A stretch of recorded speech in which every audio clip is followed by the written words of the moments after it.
Warning, the following podcast is brought to you by dads who can barely remember where they put their car keys. Welcome to the All Pro Dad Podcast. Hey, this is the All Pro Dad Podcast. I'm Ted Lowe, and I'm joined today by my buddies, BJ Foster and Bobby Lewis. Together, we have 1,700 kids. No, just kidding. No, there's a lot of them. It feels like 1,700, doesn't it, guys? It depends on the day. Yeah, it's a lot. Bobby, get us into this thing, buddy.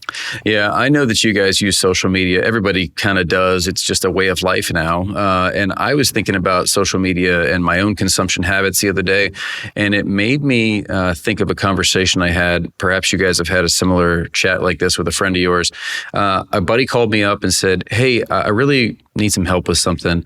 I've unfortunately slipped into a pornography habit." And I said, "Oh gosh, I'm sorry to hear that. Well, tell me a little bit about it. How can I help you? I know this is not where you want to be." And he agreed. "I don't want to be watching this stuff, but I am, and I need help." And I said, "Well, how did this start?" And he surprised me by saying Instagram. And I said, "Instagram? Like you can't watch, pornography on Instagram?" And he goes, "Well, that's not really what I meant to say. What I meant to say was on Instagram, I noticed that I was getting fed all sorts of suggestive material." And I said, "Really? Like what?" And he would go through some of the stuff that was going on. And he said, "Well, I was finding myself clicking on one thing. And the next day I would get 2 attractive photos sent to me. And then the next day it would be 3 attractive photos would show up in my feed. And this pattern continued over and over again until he found himself navigating away from Instagram to see something. And then it was this trickle effect. And ultimately that truly lack of self-control, led him to a place where he was watching pornography and didn't want to be, and he had to confess it to his wife and all that sort of stuff. And I felt bad for him, not because he ended up in a place he didn't want to be. I mean, I was, but not solely for that reason. It was because the machine took him there. And it dragged him into it. And I thought, man, this is awful. I wonder how many other people have had situations like that where they get trapped in this quicksand of digital information and images. And turns out a lot. It's a tricky thing. These social media algorithms are not your friend. And that's what we're going to talk about today. Yeah, absolutely. I think it's kind of helpful for guys, at least like me, that needs a simplified definition of what do we mean by social media algorithm. It's the behind the scenes brain that sorts through all the noise and tries to deliver a personalized feed of content that it thinks you like based on your past behavior. 2, the content itself, and 3, who posted it. But the goal of the whole thing is to keep you scrolling. Mm-hmm. Guys, let me ask you, I hope this is an okay thing to ask. What's on your algorithm? What's it feeding you right now? For me, it's a lot of Philadelphia sports stuff. There's stand-up comedians, Saturday Night Live skits. Lately, there's a lot of Marvel stuff. It's really funny, like all of a sudden, there's one thing in there and it just starts feeding a whole lot of it. There's one couple that they hide balloons on the ceiling or whatever. Yes. And they shoot stuff and they explode and all this it looks like white paint just drops on each other, and then they shoot a confetti cannon. But I don't know what it is. Every single time I see it, I have to watch it. I get those kind of videos. I get a lot of people falling videos, which are my favorite. This is so sad to say. I get an embarrassing number of pressure wash videos. There's something so emotionally satisfying about watching someone pressure wash an old car. For me, it's just an embarrassing treasure trove of woodworking videos. And I'm not even that skilled of a woodworker, but I like to watch people who do joinery and fit wood together without nails and screws. I'm like, how boring am I? Just watching videos of guys meticulously sanding. I'm like, oh gosh, I'm a nerd. That, and I get a lot of hockey videos because I started playing hockey a couple years ago. And so I'm watching those 2 things. But every once in a while, the algorithm is just feeding me new stuff. And I'm thinking, why did this pop up? Does that happen to you guys too? It's water park craziness. It's only shenanigans. Okay. It's you'll see people go off the end of water slides and they'll do backflips. Occasionally they'll show someone just slinging them off, which is my favorite. But water park craziness. Okay. Well, there's one thing that we can bank on is we're not seeing anything by accident. There's some very strategic reasons that we get fed new content by online algorithms. Here are a few of them. One is exploring potential interest. It starts to analyze popular trends and content users that are similar to us, what they're enjoying. And so it has broader topics to actually broaden our horizons a little bit. So I guess they think if I like somebody, falling down, I would love to see somebody getting slung out of a water slide. And I appreciate that part of its personality. Another thing, it's moving from beyond our immediate network by occasionally it'll show us posts from accounts that we don't follow and encourages us discovery and for things to go viral. Another thing, it's steering us towards high engagement content. For instance, if a post is getting a lot of likes or shares or comments in a really short amount of time, the algorithm often boosts its visibility, and that way it's getting a wider audience. And the last magical thing that it uses is a thing called the people you may know logic. Sometimes you'll see content liked or shared by people the algorithm thinks you might know.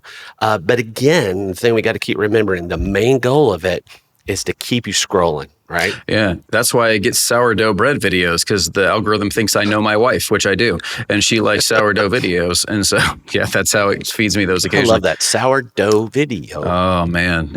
They're better to, watch as a group. So we sit and watch them together. And she's like, look how they cut the bread. I'm like, just bake it, please. I would love that.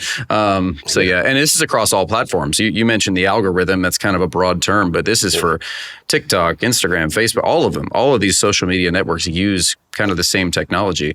And I was watching a video recently on the AI algorithm, and it was for YouTube. It was a YouTube employee explaining how much more powerful that these algorithms are getting year by year. So kind of in the past, it would recognize that you clicked on something. Like for me, I like to watch hockey. So let's say I clicked on a video of a hockey tutorial. Well, maybe 3-4 years ago, that would trigger the algorithm to say, oh, he likes hockey. We'll send him videos of hockey fights or videos of great goals or videos of something related to hockey. Now it's able to pick up that I didn't just click on generic hockey. I clicked on hockey tutorials. So it's only going to feed me tutorials. So it's getting smarter and smarter. And that can be good or it can be bad. It can work against you as a dad, or it can help you. You should be looking at hockey fight videos, though. That's what I will say. I need to watch more tutorials. I fell down this past weekend. I hurt my elbow, so I need way more tutorials. Your son is going to need to learn how to fight if he continues to play hockey. And so, he needs to learn the right cross. That's part of hockey. Yeah, not just skating and shooting. Yeah. Hockey fights land on BJ in my algorithm. That's more of our thing, right? which is good or bad, but that's just it. Algorithms can be just that. They can be good or they can be bad, which leads us to the big question of the week, and that's how do we make social media algorithms work for us and not against us? Well, and that is something, because this hits all of us at home if you're ever getting on social media. So check this out. In 2025, the average daily phone usage among adults is approximately 5 hours and 16 minutes. Ouch. Which is a 14% increase from the previous year. So this just tells you how good social media algorithms, they're continuing to get better to keep us on there. 5 hours. Generation Z averages about 6 hours and 27 minutes of daily phone time, and baby boomers are 4 hours daily, which I'm disappointed in baby boomers. I thought they were the only demographic kind of keeping us in check. Baby boomers got to get better. But anyway, social media algorithms, they're consistently, I think, feeding us sexualized content, comparison content. And here's the thing that I think has really gotten us into a polarized situation is the fact that they are feeding us misleading information, even though that information is popular. That's the reason it's getting to us. Wow. Yeah, all those things you listed are problematic for sure. I was just curious. So I used ChatGPT. I go, AI, just list me problems with social media algorithms. I want to know. So this is what AI spit out, and I can't disagree with it. So the machine's helping us fight the machines right now, which is great. Number one problem, it serves targeted content. So targeted content, what do we mean? Well, algorithms, they identify and service content tailored to your interests, which include sports and fitness and all the other things that you love. But the issue with that is it kind of creates an echo chamber, right? Now you're getting the same stuff all the time. And so when you're talking about misleading information, BJ, well, now you're getting the same sort of conversations all the time, kind of colors your your outview on life, one way or the other. Another problem is it can promote those alpha male trends, things where you've heard the term toxic masculinity. It can steer young men towards things that probably aren't edifying, that probably aren't really healthy. So that's a problem with social media algorithms. And also, you mentioned that misinformation, the radicalization that men can fall into. I mean, men want to just naturally lead. They want to naturally conquer, and they want to do great things in the world. And so if you're being fed stuff over and over again that's trying to get you to run in a certain lane, that can be a problem. It can sink into your mind. You can maybe change your behavior, and we don't want that. And then I think this is the biggest one, in my opinion, the biggest problem that these algorithms are causing is it can impact your mental health. I mean, Ted, you can speak to this because I know you've talked to a lot of people about it, but exposure to all those unrealistic expectations in life, if you're getting fed that stuff over and over and over again, that will eat away at your soul and your mental health will take a nosedive. Absolutely. And not just for our kids, right? It's for us, right? Mm-hmm. What about you guys? How has social media algorithms, how's it impacted how you interact or deal with online? Well, I think the first thing that I kind of think about is it's a total time suck. I mean, it's just, you get on it. And the way that everything is designed nowadays, it's just instant dopamine hits because every video that you watch has this really instantaneous payoff. It's an immediate, it's like you get a stand-up comedian that gives you a joke really quick. You get a bit that people do, like a balloon landing on someone and them laughing and shooting off confetti cannon. It is candy. It is a diet of candy. Mm-hmm. Like where we used to seek out information, maybe it's on the internet or maybe it's in a library or whatever, or maybe we're watching TV where which they used to call, that's rotting your brain is television. But at least you would watch something develop and then get a payoff. And so it was like you're consuming information that's like a steak dinner, or at least a burger, for crying out loud. And now it's just, you're just getting candy bar after candy bar after candy bar after candy bar. And all of a sudden you start eating that and it's telling your brain, don't stop, keep more. And then you end up 5 hours later. What did I do? Yeah. What did I take in? Did I take in information that sharpened my mind, that sharpened what or did I just kind of pass the time and give myself a few laughs? Yeah, and no one scrolls for that many hours a day and gets off and goes, whew, that was so refreshing. It feels so much better. Ooh, all that, it's kind of like, oh, this candy is so good, so good, so good. And the end of it, you're going, my stomach kind of hurts. I feel like that's what it does to our brains a little bit. My brain's aching from all this. As far as what algorithms have done for me, I don't stay on social media like long period of time. I don't get into it as much. But I think what I've done is I've used it so I'll never have a dull moment. Like I will stand in the line at the airport. I'll look. Then this is the saddest thing I've watched myself do lately is Nathan and I'll be watching some show and then a commercial will come up. And I'm like, I don't want to watch this commercial because it's not targeted for me. Let me go on some dopamine hits over here, the funny things. I think it creates this thing where I never have to have a dull moment. And I did just a little bit of research on this, and I'd seen it before, but it says research shows that we need boredom actually for our cognitive and emotional processes. Like we need it. And boredom is really good for creativity and problem solving and just our general mental health. And the problem with me personally is my brain is always spinning anyway.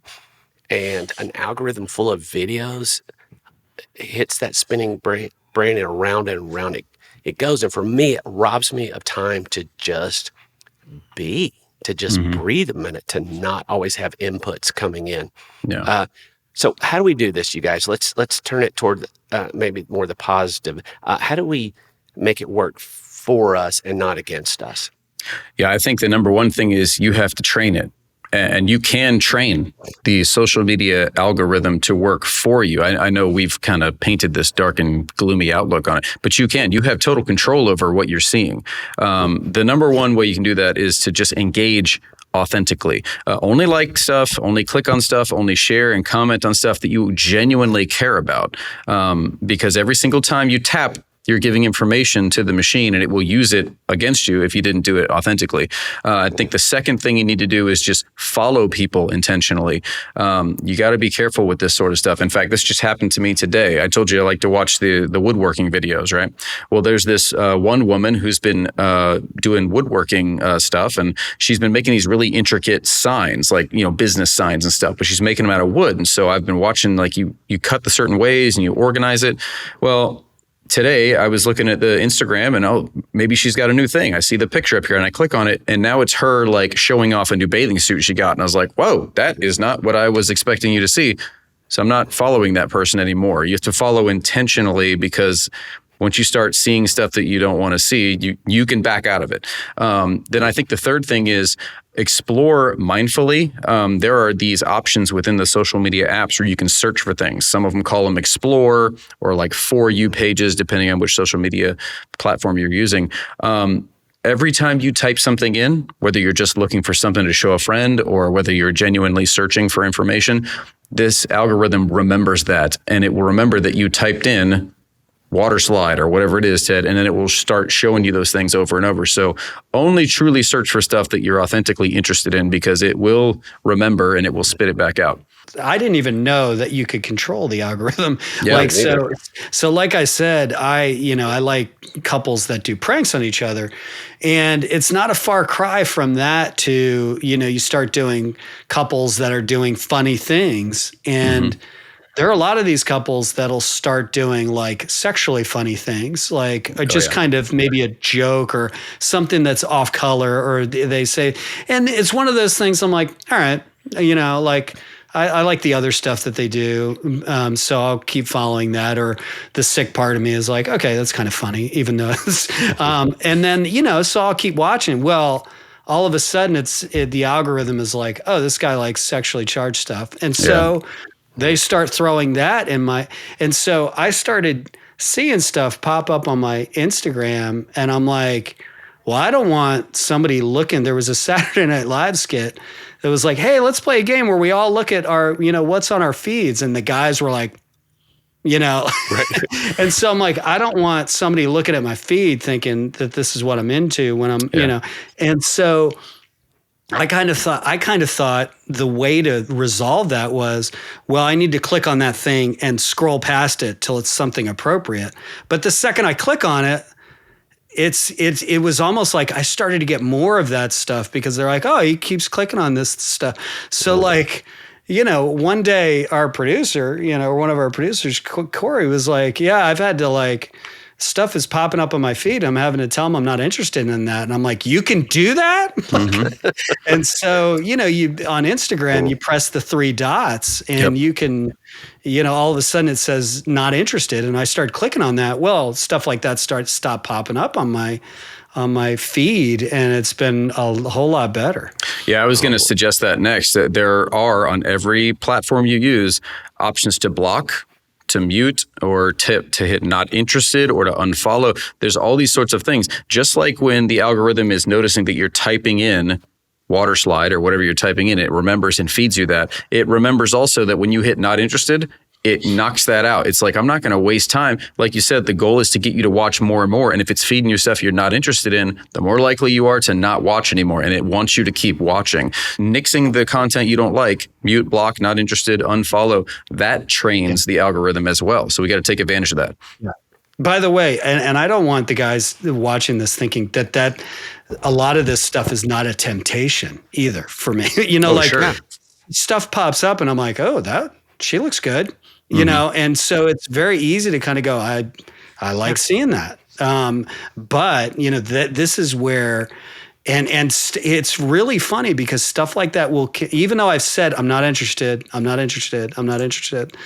it continues to pop up occasionally. It's like, there'll be 30 different videos. Were you really not interested, or did you make a mistake? Yeah. The algorithm is like, I don't know if you're not interested. And I'm like, well, and that's the thing. It's like, hey, I don't need the temptation of that. And so every single time, all of this stuff is an incredibly overwhelming challenge to our self-disciplines. Wow, And I think we really need to start thinking about these algorithms like a really bad influential friend. Yeah. Like some of us need to cut it. Some of us need to create a boundary to cut it off altogether. So it's like the movie Tombstone, if you've ever seen that. Doc Holliday has tuberculosis, and he's seen by a doctor, and the doctor notices that he has this girlfriend/wife who continues to have him do the stuff that's bad for his health. And so he tells him, like, you need to deny your marital influence. And Doc says, get out. And the second the doctor leaves, the girlfriend/wife comes over and puts a cigarette in his mouth, worst thing ever for someone with tuberculosis, and says, have another puff. And that's the thing with these algorithms. There are a lot of things with them that we need to cut out, or we at least need to cut down. They're either causing us brain rot, or they're tempting us into some very dangerous things. And we keep getting on, and the algorithm is just saying, have another puff. Yeah, this is the case of my buddy that we started talking about in the beginning. Like, he didn't want to have another puff, but when that cigarette keeps getting handed back to you over and over again, it's like, well, I guess one more won't hurt. And after a while, that's 100 more, and then it's 1,000 more, and then you forgot why you even started in the first place. And it's hard. We're not saying that this is an easy thing, that you just snap your fingers today and this social media algorithm problem goes away for you. But you have to take a step in the right direction to train it to work for you as a dad and not against you. Yeah, we all do, right? We all have to think through that. And one of the most powerful ways, I think, is lessen our time. We got to watch the clock, right? Like, the longer you spend viewing content, the more it assumes that you're interested. So we got to learn not to linger. And the other thing, and BJ, you brought it up earlier, and I think it's so important. Like when you said, hey, there's ways I can stop this, like when Corey brought that up. So use platform features like block, mute, not interested, to start to refine your online experience. I guess it's like any other person in our life. We're telling them who we are. In a really deep level. And so we can use those features to do that. One of my favorite episodes, and I think we've talked about this guy over and over, is Joey Odom from Arrow, who's done a ton of research what happens when you start to take breaks and you put down our phones. And I think that the thing that stuck out to me was just the strategic nature of it. Like, it doesn't just happen by accident. So we'll put that in the show notes. And speaking of action steps and being strategic, we've got a few of those to kind of help us to make the algorithm work for us and not against us. The first action step we need to do is we need to audit. Audit your feed. Look at what you're viewing and cut out anything that's toxic.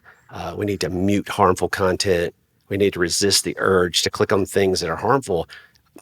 And we're in charge and can control more of what we see on platforms than maybe we originally thought. Action step number 2 is communicate. Talk to your spouse or a close friend about what the role of social media playing in your life. Like, what are you doing it today? Which leads to, having accountability. Make some decisions and tell your friend, saying, hey, I want social media. I want to control it instead of it controlling me. And ask your friend and say, hey, I'm going to make some changes. Will you ask me about those changes over the next few weeks? So I think we're all saying the same thing as, hey, algorithms can be fun.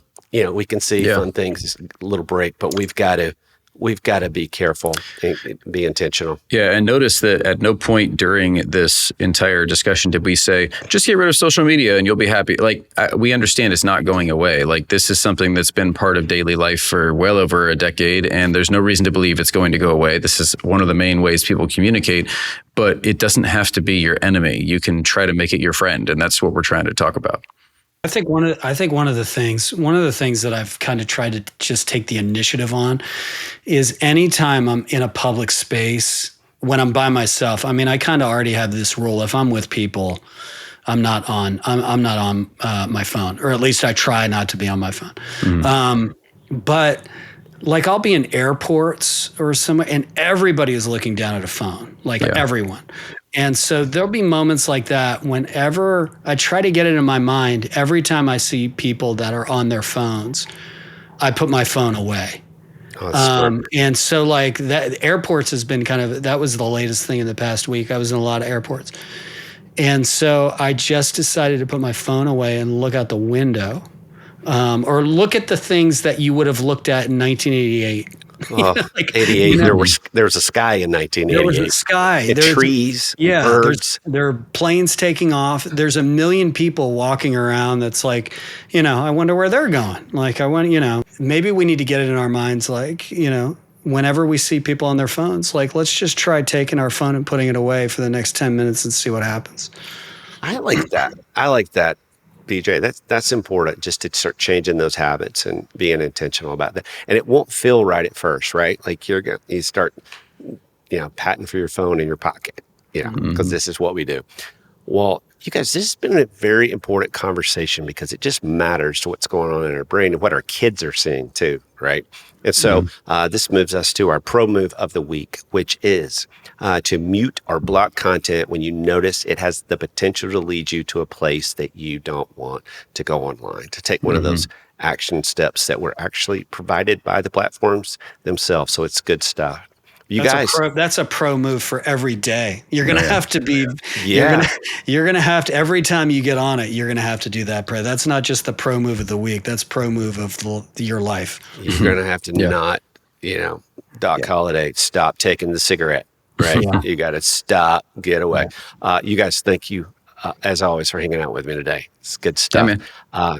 And listeners, thanks to you. Can you do us a favor? Can you take 1 minute to rate and review the podcast? It's how other dads find us. And if you have a question that you think we need to dive into, please leave those in the comments. We would greatly appreciate that.